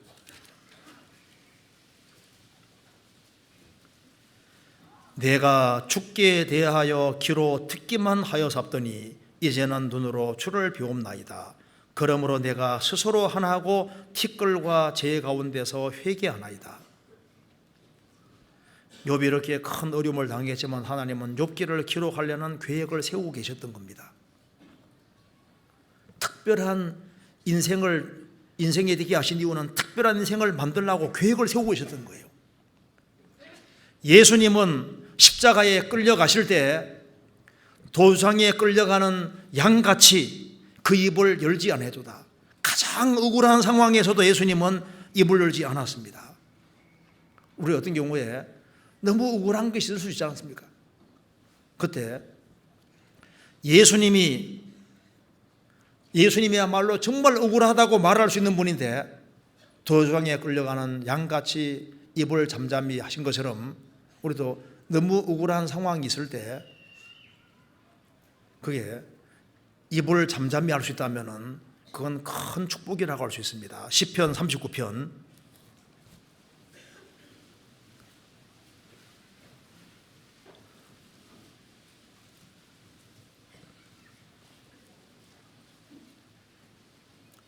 9절, 내가 잠잠하고 입을 열지 아니하오면 주께서 이를 행하신 영혼이이다.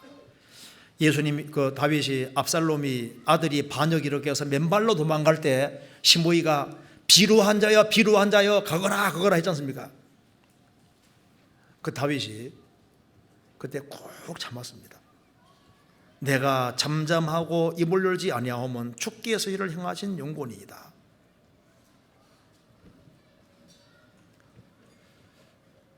이제 조금 더 생각해 보시겠습니다. 시편 8편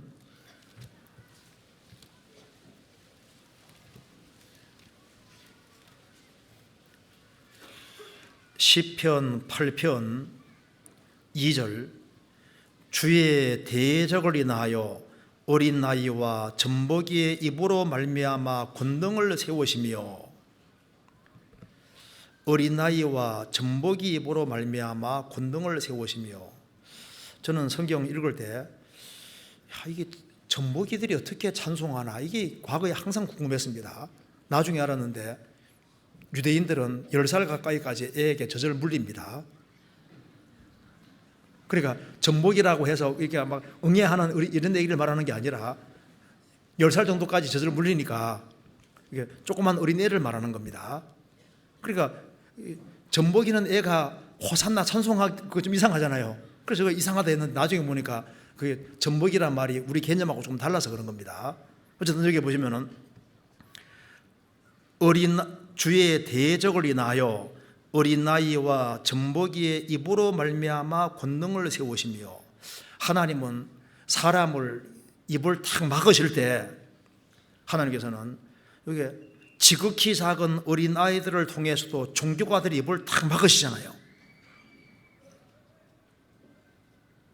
그러니까 하나님이 우리를 대적하는 그 불신자들이 많이 있는데 불신자들의 입을 막는데 제일 좋은 방법 중에 하나가 뭐냐 하면은 성도들이 바르게 살아가는 겁니다. 그리스도인들을 비방하는 사람들이 많은데 그리스도인들이 그리스도인답게 행동하면은 비방하는 입을 막을 수 있는 거예요. 우리가 행동을 잘못해서 욕을 얻어먹으면 그건 주님께 영광이 안 됩니다. 그런데 우리가 그리스도인으로서 바르게 살아가면은 우리가 가족 식구들을 구원시키고 주변 사람을 구원시키고 할 때 크게 도움이 되는데 우리의 선행으로 악인의 입을 딱 막을 수 있는 거예요.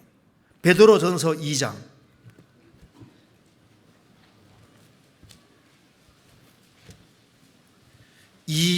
15절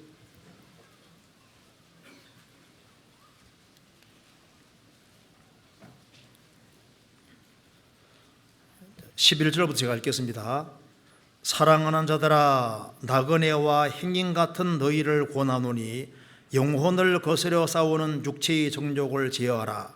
너희가 이방인 중에서 행실을 선하게 가져 너희를 악행한다고 비방하는 자들로 하여금 너희 선한 일을 보고 곤고하시는 날에 하나님께 영광을 돌리게 하려 함이니라.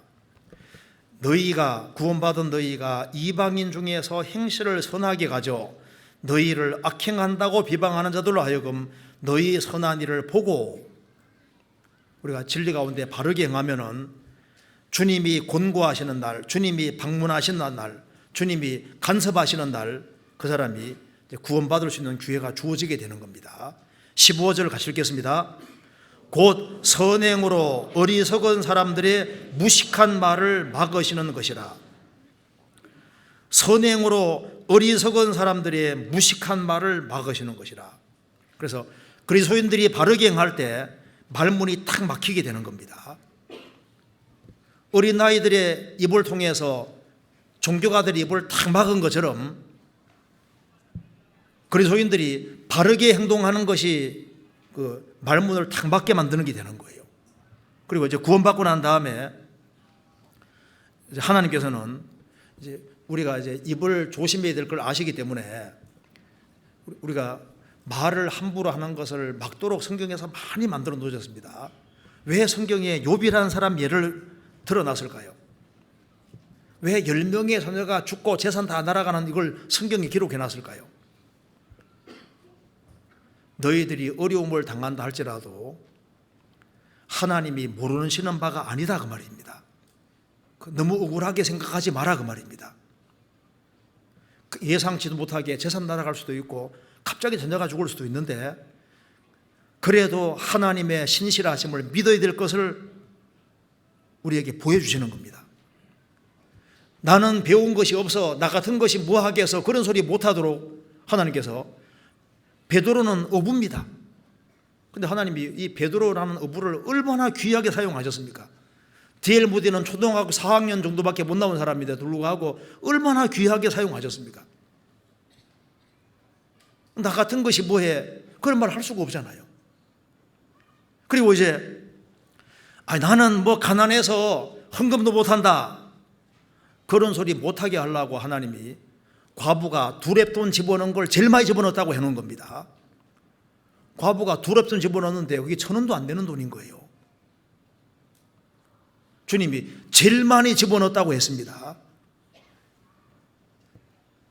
나는 봉사할 시간이 없다, 나는 교회 뭐 거리가 멀다 하는데 그런 엉뚱한 소리 못하도록 우리 교회에 얼마나 선한 예들이 많이 있습니까? 우리 몽골은 막 수양 같은 거 할 때 뭐 40시간 이상 걸려서 차 몰고 오잖아요. 오는 것도 좀 신기한데 갈 걸 생각하니까 어떻게 할까 생각 들더라고요. 42시간 거의 한 50시간 걸려서 막 옵니다.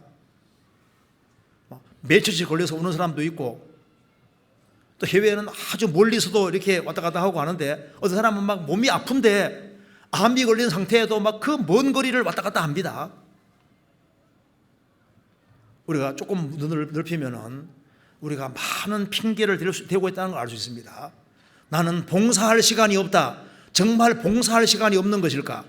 그 사람이 다른 데는 시간을 내서도 많이 가잖아요. 나는 교제 나올 시간이 없다. 교제 나올 시간이 없을까?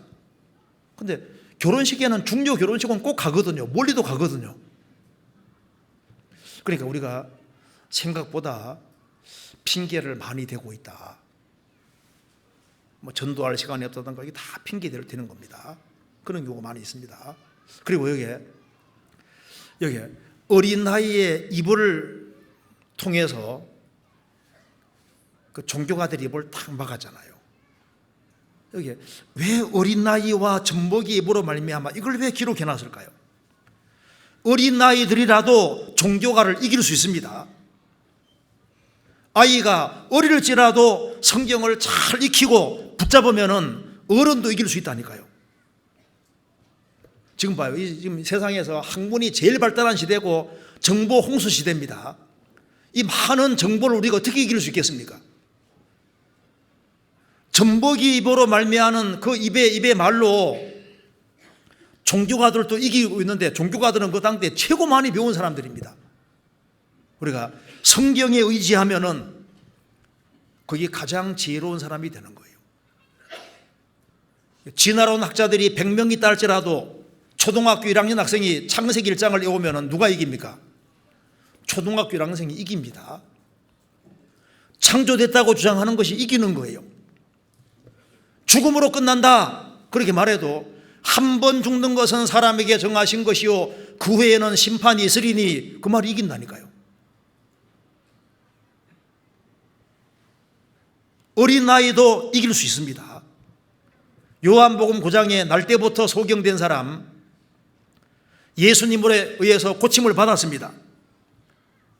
그런데 유대 종교가들이 고침받은 사람은 예수님이 누군 줄 아는데 모르는 거 봐요. 그래서 이상하다. 날 때부터 소경된 사람 눈을 열어줬는데 이분이 하늘에서 오신 분이라는 걸 모르니까 이상하다. 그래서 이제 소경으로 딱 눕는 사람이 쫙 얘기하니까 네가 온전히 죄 가운데서 우리를 가르치려 하느냐 하고 탁 쏘아붙이잖아요. 그 사람이 예수를 알면은 가르칠 수도 있는 겁니다. 우리가 좀 다른 책 많이 보지 말고 좀 제발 우리 성경 좀 봅시다. 성경 붙잡고 그리스도를 굳게 붙잡고 성경 붙잡는 것이 그게 이기는 길입니다. 또 우리 신앙생활하는 가운데서 우리 육신이 계속 올라오잖아요. 육신이 계속 올라오는데 우리 주님은 능력이 있는 분입니다. 사람이 교회에 거하고 교제를 열심히 하고 주님 가까이 하면은 육신은 올라오지만은 쳐서 복종시킬 수도 있는 겁니다. 성경 마가복음 4장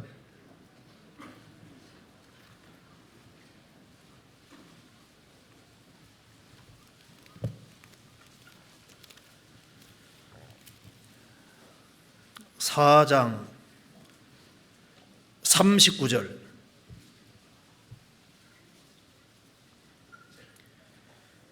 예수께서 깨어 바람을 꾸짖으시며 바다들어 이르시되 잠잠하라 고요하라 하시니 바람이 그치고 아주 잔잔하여지더라.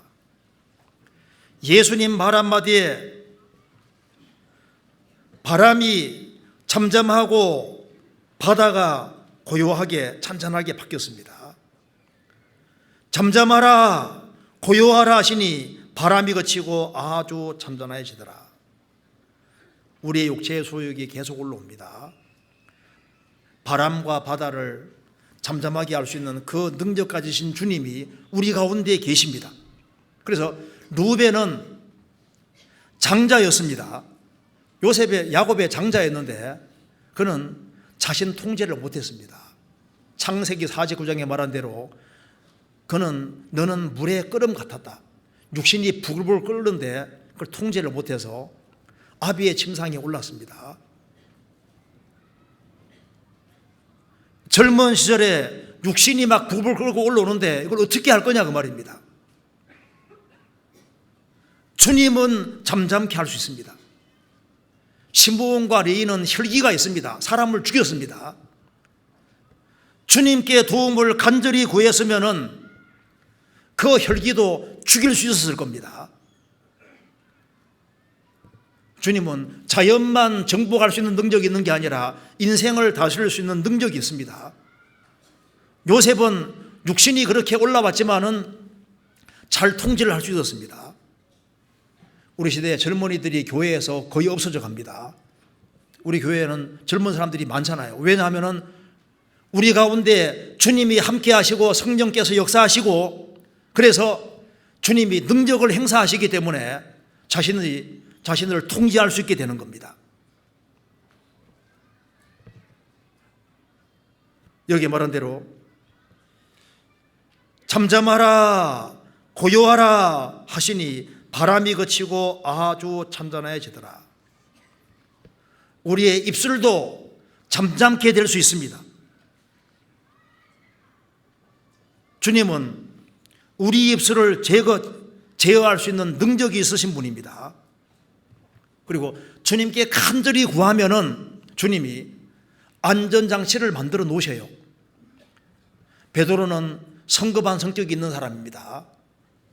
생각이 깊지 못해요. 실수도 잘합니다.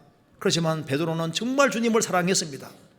그래서 하나님께서 이 베드로가 끝까지 신앙생활 잘해야 되니까 베드로를 통제하시려고 어떻게 해놓은 겁니까? 닭과 딱 묶어 놓은 겁니다. 닭 3번 울기 전에 너가 나를 두 번 울기 전에 네가 3번 나를 부인하리라. 예수님은 3번 부인했습니다. 주님 그걸 이용해서 닭과 연결시켜 놨잖아요. 한 번 설교하니까 막 3,000명 구원받았습니다. 와 많이 구원받았네. 우쭐댈까 봐 아침 되면 어떻게 됩니까? 닭이 꼭 끼워 하는 거예요. 한 번 하니까 또 5,000명 구원받았습니다. 와 5,000명 구원받았네. 꼭 끼워 하니까 쑥 들어가는 거예요. 도로 가를 죽은 사람 살렸지 않습니까? 어디 가든지 닭이 꼭 끼워 울어대니까 교만해질 수 없게끔 주님 길을 딱 만들어 놓으시지 않습니까? 바울사도 신약 성경 14권을 기록한 사람입니다. 그가 계시를 많이 받았기 때문에 교만해질까 봐 하나님께서 육체에 질병을 주셨습니다. 평생 질병을 앓고 살았습니다. 우리 인생 속에서 신앙생활 정말 바르게 하기를 갈망하는 사람, 세상으로 달려갈까 봐 주님이 진리를 구하고 찾고 주님을 가까이 하는 사람은 주님께서 여러 가지 딱 이렇게 어쩔 수 없게끔 딱 만들어 두셔서 진리 가운데 행하도록 만들어 가십니다. 왜? 주님은 전능하신 분이고 모든 걸 아시고 통제할 수 있는 능력이 있는 분이신 겁니다. 시편 89편 9절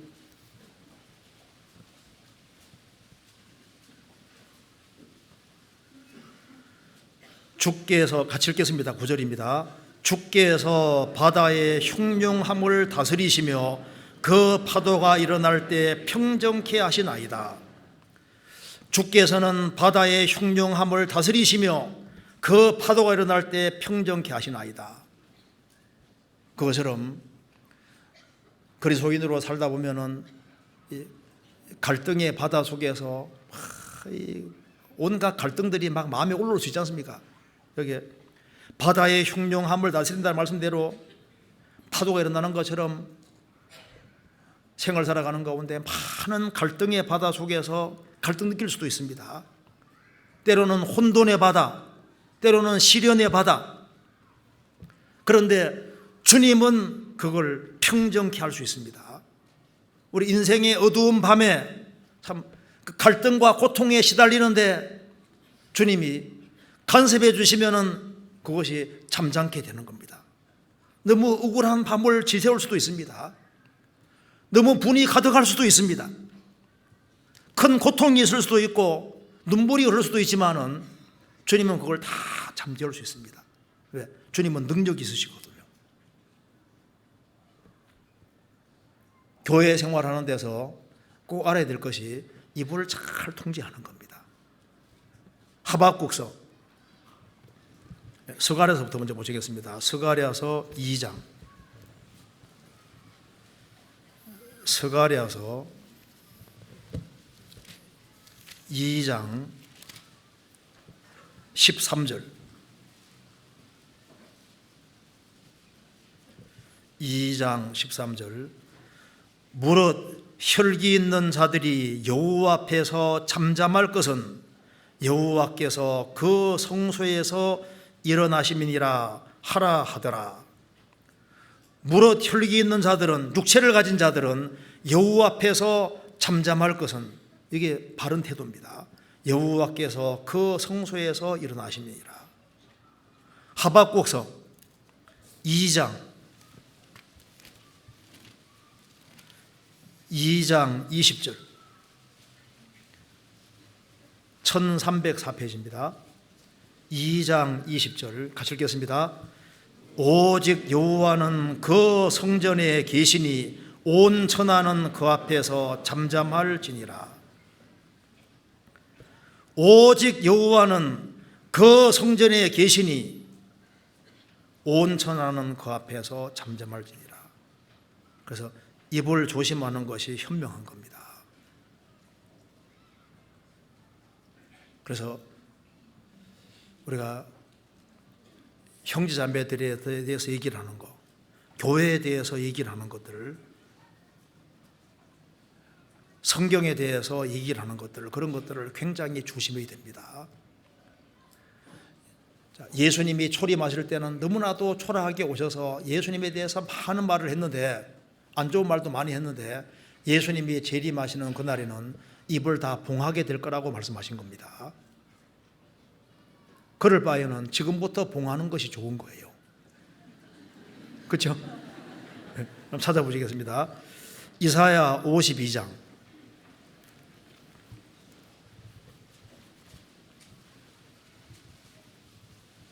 14절.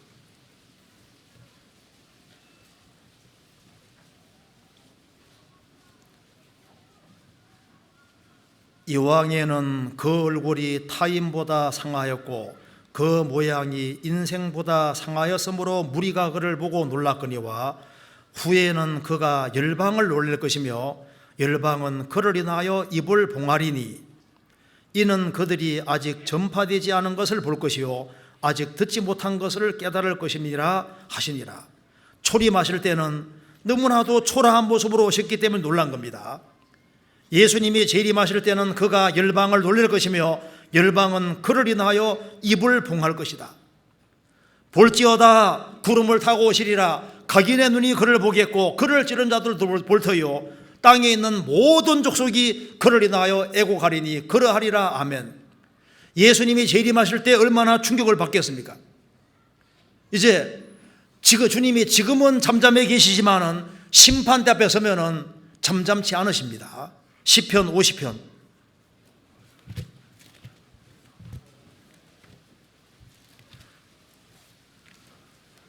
시편 50편 21절.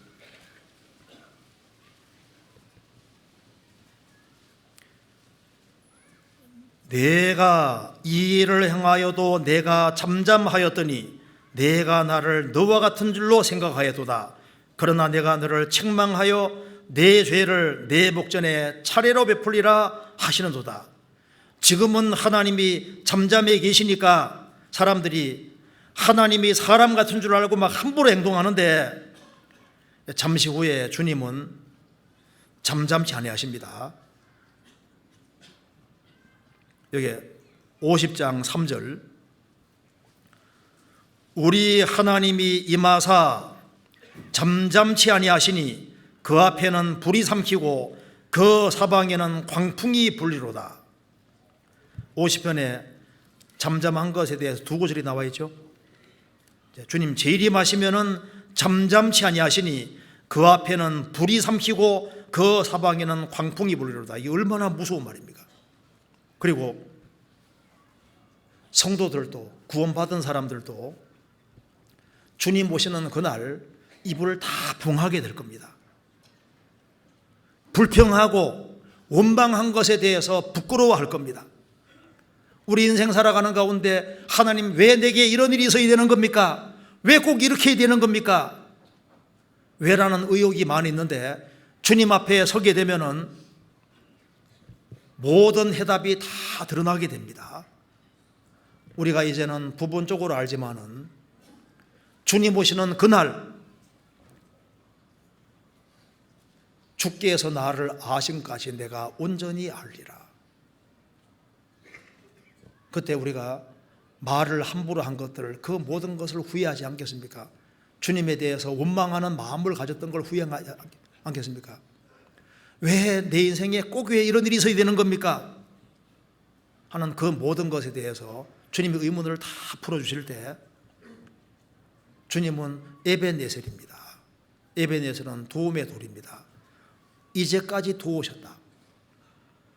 구원받도록 나를 도우시고 내가 고통과 어려움이 있을 때도 도와주셨고 내가 최고로 힘들 때도 도와주셨습니다. 세상에 나만큼 인생이 기구할 수 있을까? 근데 그렇게 생각을 하는데 내보다 더 기구한 사람도 많습니다. 제가 아는 분이 이제 돈을 그렇게 아끼시는 분인데 중풍이 걸렸거든요. 누워 있으니까 돈이 아무것도 아닌 거예요. 돈이 아무것도 아니고 그 돈을 그렇게 아끼던 분이 몸 나으려고 막 돈을 막 왕창 씁니다. 이제 앉아 있는 것이 부럽고 앉으니까 걸어가는 사람이 그렇게 부러운 거예요. 우리가 아무리 어려움을 당해도 지옥 가는 사람 하루 고생 못합니다. 나중에 주님 앞에 섰을 때 우리 입이 붕해질 겁니다. 하나님은 항상 선하셨고 내게 최고로 잘 대해주셨다는 것을 알게 되는 겁니다. 그리고 여기에 시편 8편 다시 한번 보겠습니다. 8편에 2절 주의 대적을 인하여 어린 나이와 젖먹이의 입으로 말미암아 권능을 세우시며 어린 나이와 젖먹이의 입을 사용하십니다. 그것처럼 우리가 입을 정말 좋은 데 사용해야 되는데 주님이 어린 나이와 젖먹이의 입을 사용하신 것처럼 주님께서는 그리스도인들의 입을 사용하십니다. 그래서 우리 입이 어떤 입이 되어야 되냐 하면은 구원을 경험한 사람이 구원을 간증하는 입, 주님이 기뻐하는 입이 되는 겁니다. 주님이 내게 선을 행하신 것에 대해서 얘기하는 입이 얼마나 좋은 입입니까? 그리고 한나가 너무나도 억울한 일이 많았는데 사무엘이라는 아들을 받고 난 이후에 입이 열렸습니다. 주님을 찬송하는 입, 주님을 증거하는 입, 전도하는 입, 이런 입은 다 좋은 입이 되고 주님 편에 서서 주님을 옹호하는 말이 되어야 됩니다. 우리가 구원받고 교회를 옹호하고 성도들을 옹호하고 그리고 주님 역사를 옹호하는 주님 편에 서서 말을 바르게 하는 것이 그렇게 중요한 것이 되는 겁니다. 주님이 그걸 다 기록하고 계시거든요. 성경 말라기 4장입니다.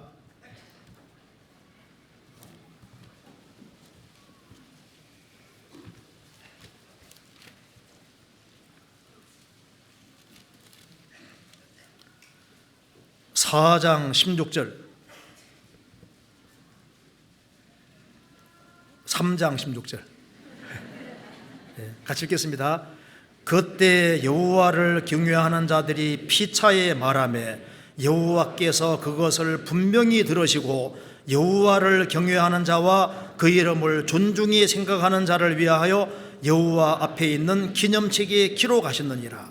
이 말라기와 같은 이 타락한 시대에, 말라기 타락한 시대에 여호와를 경외하는 자들이 피차에 말하며 여호와께서 그것을 분명히 들으시고 여호와를 경외하는 자와 그 이름을 존중히 생각하는 자들을 위하여 여호와 앞에 있는 기념책에 기록하셨느니라.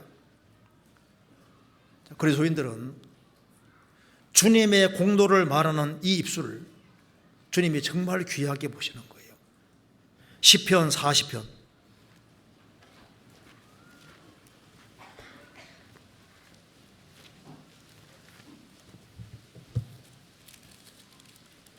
(9절)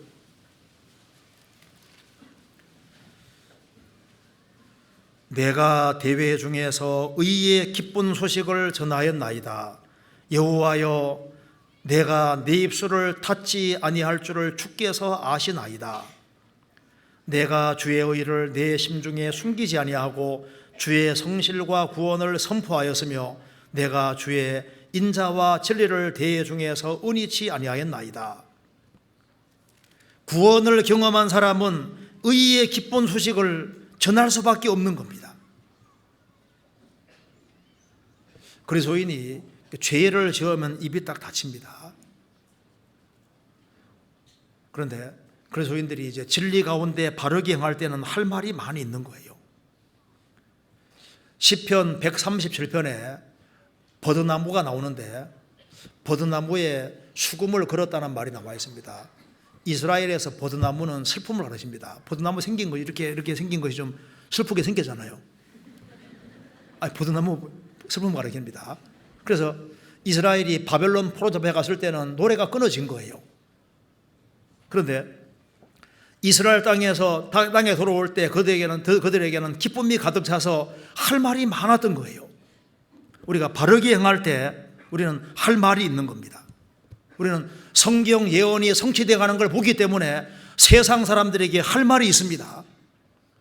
재림의 징조가 명백히 나타나기 때문에 이걸 얘기하지 않을 수 없는 겁니다. 왜? 재앙이 다가오는 것이 확실하니까요. 그래서 이런 생각 해보셨습니까? 천국에 들어가면 우리가 입을 다물까요? 입을 벌릴까요? 우리가 천국 들어가면, 주님 오시는 그날 천국 들어가면 우리가 어떻게 될까요? 부활의 몸을 입고 새로운 세계 속에 들어가서 정말 영광스러운 세계 속에 들어갈 때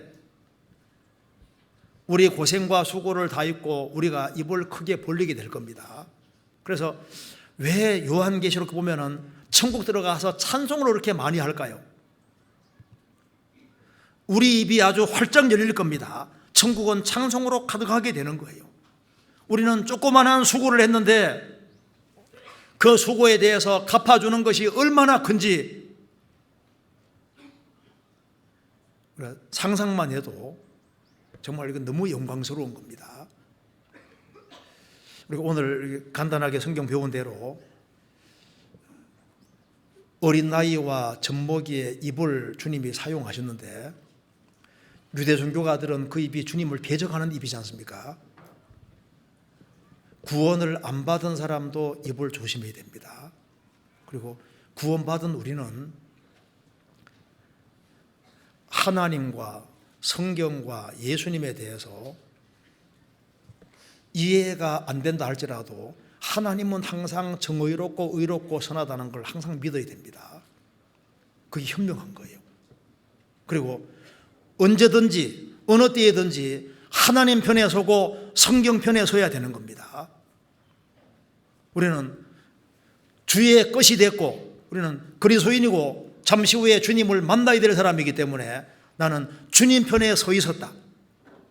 그리고 이 성경 말씀은 법칙이기 때문에 성경 안에 사는 것이 가장 현명하고 어족이 해로에 다니는 것처럼 주님이 인생이 걸어가야 될 길을 보여주셨습니다. 아브라함, 이삭, 야곱이 걸어갔던 길, 예수님이 걸어갔던 길, 우리는 십자가 지고 주님 뒤를 묵묵히 따라가고 세상에서는 고생하는 것이 제일 좋은 길인 겁니다. 우리는 십자가 지도록 부르심 받았습니다. 그래서 세상 사람들이야 말을 함부로 하고 행동을 함부로 하든 간에 관계없이 우리는 주님 오시는 그날까지 우리 입을 가지고서 주님을 찬송하고 전도하는 이런 입으로 살다가 주님을 만나야 되겠습니다. 같이 기도하시겠습니다. 은혜와 사랑이 풍성하신 하나님 아버지,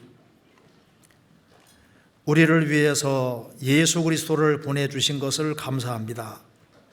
그리고 저희들로 하여금 주님을 알게 하시고 구원받게 해주신 이 크고 놀라운 은혜와 사랑을 인하여 감사를 드립니다.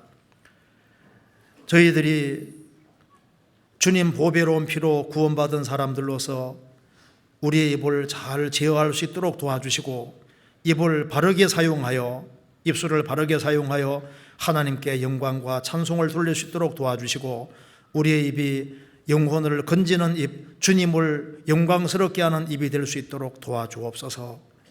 계속되는 수양의 가운데 함께해 주시고 새로 말씀을 듣는 사람 중에 한 사람도 잃어지는 사람이 없도록 자비를 베풀어 주옵소서. 주 예수 그리스도 이름으로 기도하옵나이다. 아멘.